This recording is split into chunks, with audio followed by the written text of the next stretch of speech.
contó hace algunos minutos nada más, con una alerta cuando empezaba este bloque, sobre una situación que ya de por sí llama poderosamente la atención, pero no sería la primera vez que ocurre. ¿Y cómo se enmarca esto? ¿En qué lugar se pone? ¿Es un juego sexual o es un homicidio simple? ¿Es una excusa o es lo que realmente pasó? Guille, por ahora para la justicia es un homicidio simple. Es el típico crimen en la oscuridad, entre cuatro paredes, sin testigos.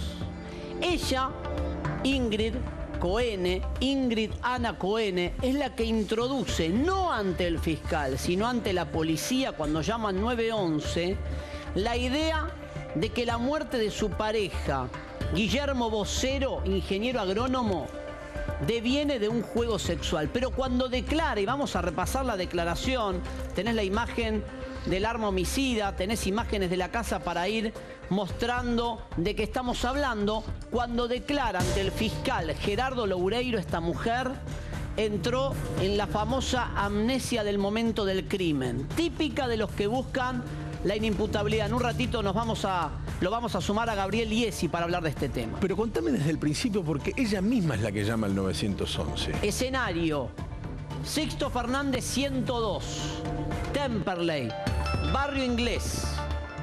Una casa, 2 botellas de champán, actos preparatorios en la intimidad. Para decirlo más clarito, estaban a punto de tener relaciones sexuales. Sí. En ese contexto, ella, de acuerdo con la imputación del fiscal Gerardo Loureiro, le clava esa daga arriba en la imagen, le clava esa daga pequeña en la imagen a su pareja en el tórax. Lo hiere. Él estaba en la cama matrimonial, se levanta, logra caminar hasta el baño, solo se saca del pecho el puñal y cae muerto. Ella llama al 911 y le dice a la policía, frase más, frase menos: lo maté, no quise, fue un accidente, fue en el marco de un juego sexual. Hasta ahí lo que conocíamos. Ahora, va presa, porque es el relato de ella, pero está el muerto ahí. Declara ante el fiscal y le agarra la típica amnesia de aquellos que se acuerdan todo menos el momento del crimen. Qué casualidad, ¿no? Ella dice, textual, poné los textuales, Verón. Ella dice: tomé pastillas con bebidas alcohólicas. Justo hablábamos más temprano. Nos confirmó una amiga de la imputada que estaba con un tratamiento por depresión, que tomaba ansiolíticos y que tenía recomendado no mezclarlo con alcohol. Y se habían tomado 2 botellas de champán. Se habían tomado 2 botellas de champán, no habían empezado a tener relaciones sexuales, pero estaban en eso. Estamos hablando de una docente de 52 años y de un ingeniero agrónomo de 58, no son pibes. Exactamente. Pero ella dice, tomé pastillas con bebidas alcohólicas. Y escuchen esta frase: coqueteé con un cuchillo decorativo. ¿Qué es coquetear con un cuchillo decorativo? ¿De qué estamos hablando cuando alguien dice coqueteé con un cuchillo decorativo? ¿Jugó? Y de repente en ese juego le aparece clavado el puñal a su pareja. Uno estima que, no sé cómo sería, ahora vamos a hablar con Laura Quiñones Urquiza, pero uno estima que el juego, supongo, el juego sexual con un elemento filoso sería pasárselo por todo el cuerpo y estar a punto de clavárselo.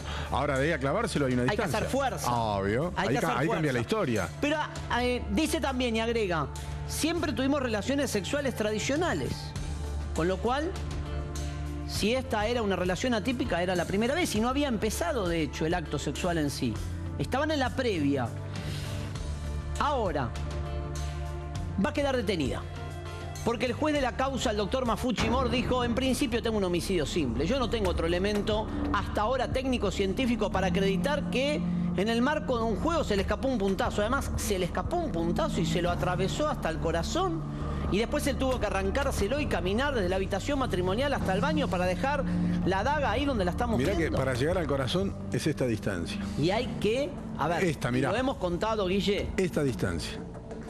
Nada. ¿Vos decís que se puede dar por error? No, pero digo, no hay que hacer tanta fuerza. Bueno, es un dato importante. Si el filo entra entre 2 costillas. Es un dato importante que me das. El juez dijo, señora, queda detenida. Esa es su declaración indagatoria, estuvo asesorada por un abogado particular. Ahora, el juez está evaluando un escenario. Pero la ¿Dónde dejó, la voy a la dejar dejó en cana detenida? igual. La dejó en cana. Esto es homicidio simple hoy. Después veremos si hay atenuantes, si bajo otra figura penal, se lo vamos a preguntar a Gabriel Iesi, que nos va a ayudar con la parte legal, para entender si hay alguna forma de que zafe de un homicidio simple. De hecho está con Melina, ya enseguida Melina, Ahora lo vamos a ver. Melina le va a Pero preguntar. digo, técnicamente el juez dice, tengo un homicidio simple. No tengo otra cosa hoy. Tengo un relato de ella que dice que se acuerda todo menos que le pegó el puntazo y que le dijo a la policía al 911 fue un accidente. ¿Fue un accidente o no te acordás nada? Primera contradicción. Lo que vale igual es lo que le dijo al juez de la causa o al fiscal de la causa, Gerardo Laureble. Un dato más antes de pasar a la nota. El juez está evaluando por estas horas si la interna en un psiquiátrico. No es un dato menor. Ojo con este dato. Podría ser una derivación de la causa. Que la interne en un psiquiátrico y no que la deje alojada en una comisaría. Después vamos a repasar el testimonio de una amiga de la imputada que cuenta bien el momento que estaba viviendo. Me parece muy interesante que el punto de partida sea un juego sexual. Se lo vamos a preguntar a Laura Quiñones Urquiza, que es especialista además en esta materia, además de saber y trabajar en causas penales, también ha asesorado incluso a cineastas en este tipo de situaciones. ¿Cuál sería el juego sexual donde interviene un cuchillo filoso? Eso se denomina el piquerismo. Por ejemplo, también piquerismo. Piquerismo. Es un artículo que nosotros, junto a Mark Safarik, que es perfilador en jefe de la Unidad de Ciencias del Comportamiento del FBI, escribimos para la revista Criminogénesis de México y para la revista Policía y Criminalística de la Policía Federal. ¿Y en qué de acá. consiste? Es un juego previo que se realiza y que la persona se excita sexualmente haciendo, digamos, abriendo, pasando el filo e incluso abriendo.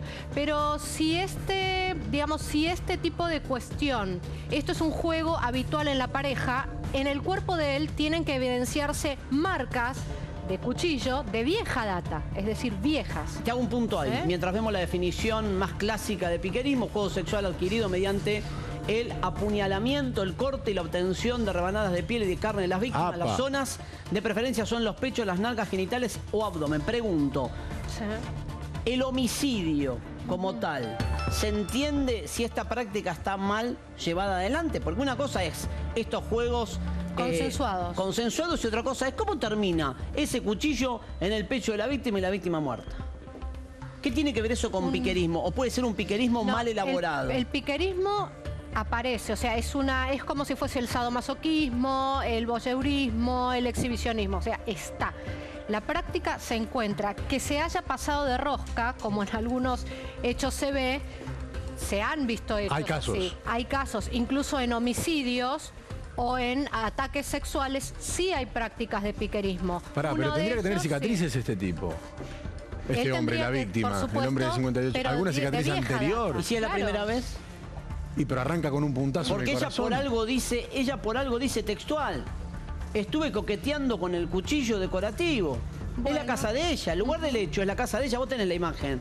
Entonces digo, si ella admite que estuvo coqueteando con el cuchillo decorativo, ¿a qué refiere? ¿Que era un intento de hacer piquerismo? Probablemente. Exactamente. Vos fíjate en la película, yo asesoré una película que se llama Muerte en Buenos Aires. Sí. Uno de los sospechosos practica el piquerismo. Entonces hay escenas donde se ve que él, utiliza ciertos objetos punzantes como previos al acto sexual. Pero María Laura, ¿se pueden pasar, voy a hablar clarito para que la gente no entienda, ¿se pueden pasar de mambo, de arrancar con lo que vos definías como pasar el filo del cuchillo por el cuerpo y demás hasta pegar un puntazo en el corazón y no reaccionar? ¿Entra en un estado determinado que no se da cuenta que lo está matando? Bueno, no, por supuesto, o sea... Según el grado de excitación, claro, según la cantidad de alcohol, según el desinhibidor, según el mambo de las pastillas mezclados con el alcohol. Si estabas o no con el juicio crítico alterado. Si hay un tropezón en ese momento que se está ejerciendo presión en una zona blanda, pueden pasar muchas cosas. Exacto, lo que sí hemos visto... nosotros, yo tengo la versión que la pueden googlear, se llama piquerismo y colocan Safarik con K, Quiñones Urquiza, y pueden googlear y encontrar el artículo acotado, pero cuando lo hemos publicado, digamos, en revistas científicas al artículo, hay fotografías de actos de piquerismo, no solo en lo sexual, sino en lo que llamamos homicidio o prácticas post-mortem o pre-mortem. Sí.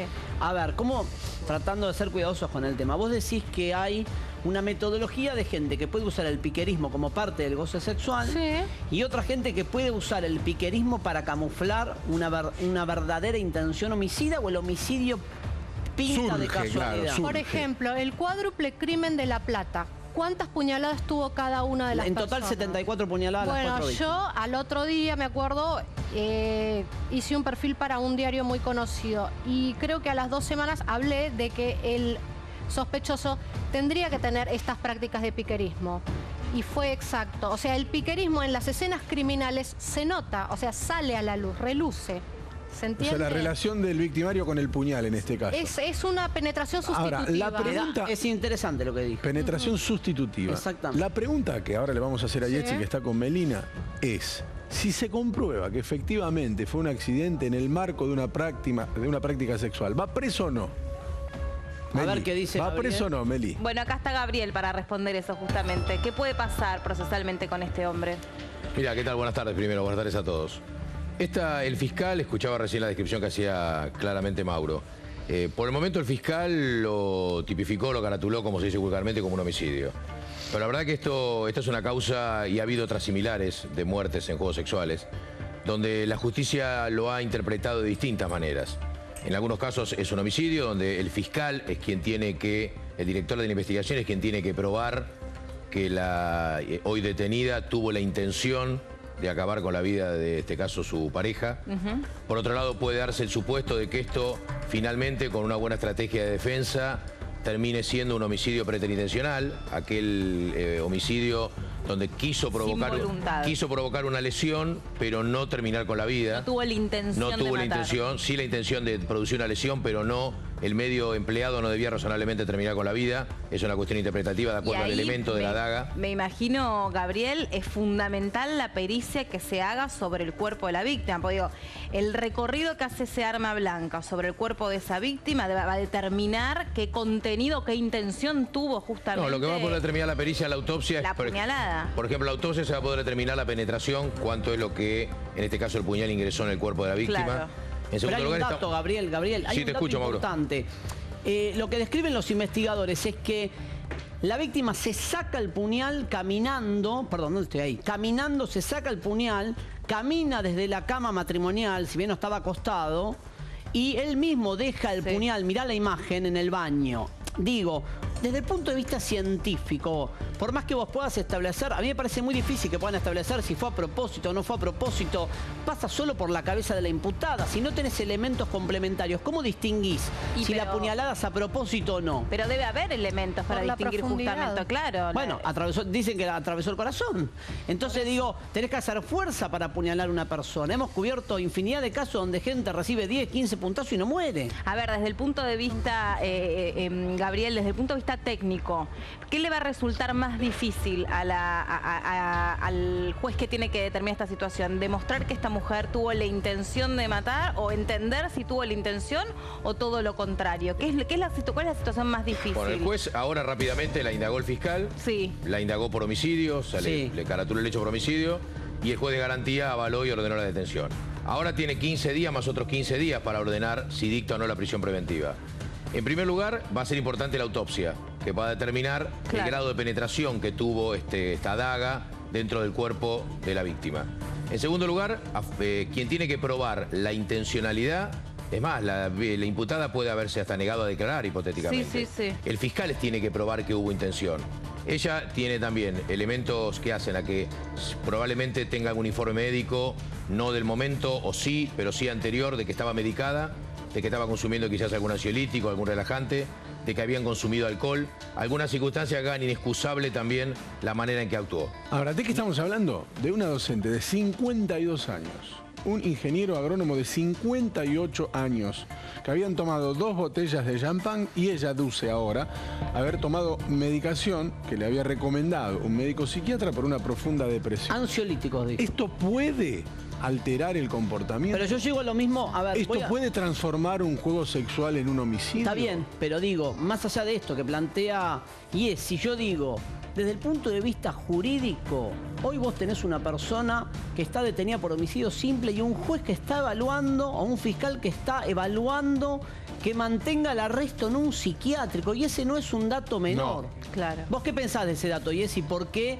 la alternativa que está evaluando la justicia de llevarla a un psiquiátrico? Porque seguramente el fiscal tenga un informe preliminar médico legista que nos indique algún grado de alteración psiquiátrica de la imputada. Bueno, no pueden tener, por los escasos días que desde que el hecho ocurrió, no puede tener a hoy un informe de la asesoría pericial hecho por peritos del cuerpo médico, sino que tiene que tener un informe preliminar que avale esta detención. Igualmente, ha habido, no es el primer caso de homicidios inicialmente así caratulados en juegos sexuales. ¿Cómo puede terminar? Y muchos de ellos terminaron en homicidio preteritencional, por lo que hablamos antes, porque el medio empleado no debía razonablemente ocasionar el hecho y no se pudo probar por parte del fiscal la intención de matar.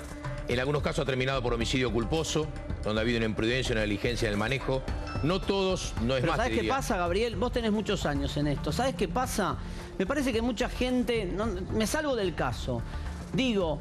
Manual del asesino, ¿no? El tipo va a decir, y bueno, fue en el marco de un juego sexual, yo no le quise meter el puntazo, y con ese criterio tenés gente que empieza a zafar de una imputación por homicidio doloso. Sí. Yo digo que técnicamente va a ser muy difícil demostrar que no quiso. No, porque el puntazo lo tenía de hecho, estamos hablando de cortes casi superficiales, que dejan alguna cicatriz. Es otra cosa. A clavar un cuchillo 3 centímetros o 2 centímetros para llegar hasta el corazón, hay una diferencia que no es sutil. Para mí es al revés. Para mí con una buena defensa técnica se le va a hacer difícil al fiscal probar de que sí, pero no tengo ninguna duda. Pero no tenés testigos, Gabriel. Por eso te digo, si vos ponete en el lugar, cuando uno es abogado penalista, en algunos casos nos toca ser defensor, en algunos casos nos toca ser querellante, depende de qué lado uno esté. Si en este caso te toca ser defensor, no sé si tiene defensor particular o ya tiene un defensor particular, bueno, en la zona de San Isidro. Sí. El defensor particular puede haberla hecho negar a declarar inicialmente. La hizo hablar. ¿Y qué argumentás? Y luego pedir... No, al revés. Si vos sos el defensor particular, pedís una ampliación de indagatoria, que seguramente la pedirán los próximos días una vez que acceda al expediente y pueda hablar con su clienta, y en la indagatoria vas a marcar, primero que tenés una gran ventaja siendo defensor, tenés una persona detenida y otra persona fallecida. Con lo cual no hay una forma de reconstruir los hechos más allá de lo que diga tu propio cliente. Sí. No hay una forma de contraponer con otro, no hay testigos. Pero para vos una persona docente, un docente sin antecedentes, digamos, muchos elementos a favor que aún más podrían hasta pedirse una excarcelación, no habiendo riesgo procesal. Pero una mujer, Mauro, entiendo, medicada, además. Una mujer que hoy hablamos con su vecina. Con una vecina que es abogada. Abogada, entiendo, creo que tenemos el testimonio, después lo vamos a repasar. Digo... lo escuchamos ahora. Presten atención al testimonio de una amiga, abogada también, con conocimiento de los tribunales de Loma de Zamora, que conoce toda la vida de la imputada. Después me quiero meter con esto que plantea Gabriel. ¿Desde qué lugar defendés una persona con este escenario? Ella está diciendo, ahora ante el fiscal cambió la declaración del 911. Al 911 fue un accidente, no quise. Ante el fiscal no me acuerdo el momento del puntazo. Ahí ya metió mano el abogado. Pero después lo discutimos. Escuchen el testimonio de la amiga. Puedo decir, bueno... En el caso de Ingrid, ella estaba con un tratamiento psiquiátrico hace 6 meses, tiene un psiquiatra de Loma de Zamora, estaba tomando clonazepam y otra medicación que en ese momento no lo recuerdo, no lo tengo a mano, y sí le habían dicho que con esa medicación no podía tomar alcohol. Como ella en una oportunidad tomó una vez vino y otra vez cerveza y no le había hecho nada, creyó que no había pasado nada, que no le iba a pasar nada, y bueno... lo que sí te puedo decir es que no se dieron cuenta, ella no se dio cuenta, no recuerda ese momento, y ella dice que no se acuerda nada. Ella como que se queda dormida justamente por el efecto de las pastillas y el alcohol, y que cuando se despierta él no estaba en la habitación, cuando sale lo ve tirado en el pasillo. Ellos se habían juntado para cenar, ella trabajaba mucho, él ayudaba mucho en la casa, le hacía trámites bancarios, todo tipo de cosas, le ayudaba a cortar césped, todo, pero y vino él a cenar, y bueno, tomaron champán, todo, sí, todavía no había comenzado el tema sexual, nunca habían tenido cosas de estas características, al menos que yo sepa. Pero entonces, ¿de dónde saca esto ella de que fue un juego sexual? ¿Lo inventa en el momento? No, ella ya declaró.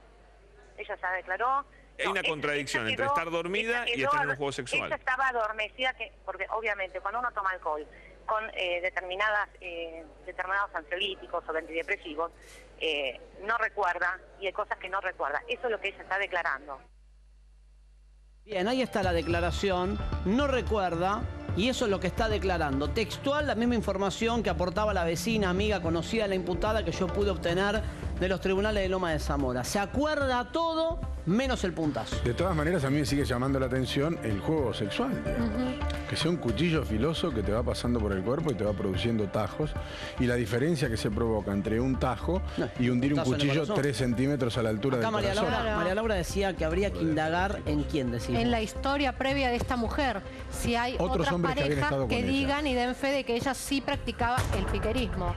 Y muchas veces quien practica el piquerismo tiene una historia de hace muchos años, incluso en la infancia o adolescencia, de autolesionarse. ¿Se entiende? Sí. O sea, después el piquerismo se redescubre en algunos casos que hemos visto y que citamos nosotros en ese artículo con Safarik. María Laura, ¿sí? ¿Puede haberse tratado de un juego de iniciación en el piquerismo y que por eso se le haya ido la mano? Sí, mira... bueno, no sé si puedo hablar de esto por el horario. Nosotros habíamos visto un caso con Safarik de un sujeto que entra a una casa, ¿sí? Y para amedrentar a la víctima o reducirla, bueno, le corta en la mano, ¿sí? Sí. O sea, heridas defensivas. Sí. Son heridas, digamos, que nosotros llamábamos de modus operandi para cometer el delito, ¿sí? Para que te ayude a cometer el delito, paralizar, amedrentar y reducir a la víctima. El tema es que este sujeto llega a su casa y empieza a sentir excitación cada vez que se acuerda de eso que hizo. Entonces ya... a la segunda, tercera y cuarta víctima va directamente al piquerismo, a matar con piquerismo. Bueno, pero eso es otra cosa, porque ahí no están los dos de acuerdo. Ahí estamos hablando de un criminal y una víctima concretamente. Pero el piquerismo consentido serían dos personas que empiezan un juego sexual extremo y lo que estamos tratando de dilucidar es si es responsable de su muerte o no. Si bien es responsable directo, si lo tiene que pagar frente a la justicia. Totalmente. Pero dos personas sin antecedentes. Sí. Exacto. Lo que no sabemos si es que, como te decía, si hay una historia previa de ella con anteriores parejas de este tipo de práctica y cuáles son las consecuencias de la ingesta de alcohol con la medicación que ella estaba tomando, porque muy probablemente haya algún tipo de desestabilización, ¿sí? Farmacológica, es decir, que no esté estable, y coincido con lo que decía Gabriel, que es por eso que quizás está detenida o se piensa llevar a un psiquiátrico, no como medida de proteger a otros tampoco, sino para protegerla ella misma. Está bien. ¿Se entiende? Sí, se entiende. Gracias a todos por venir.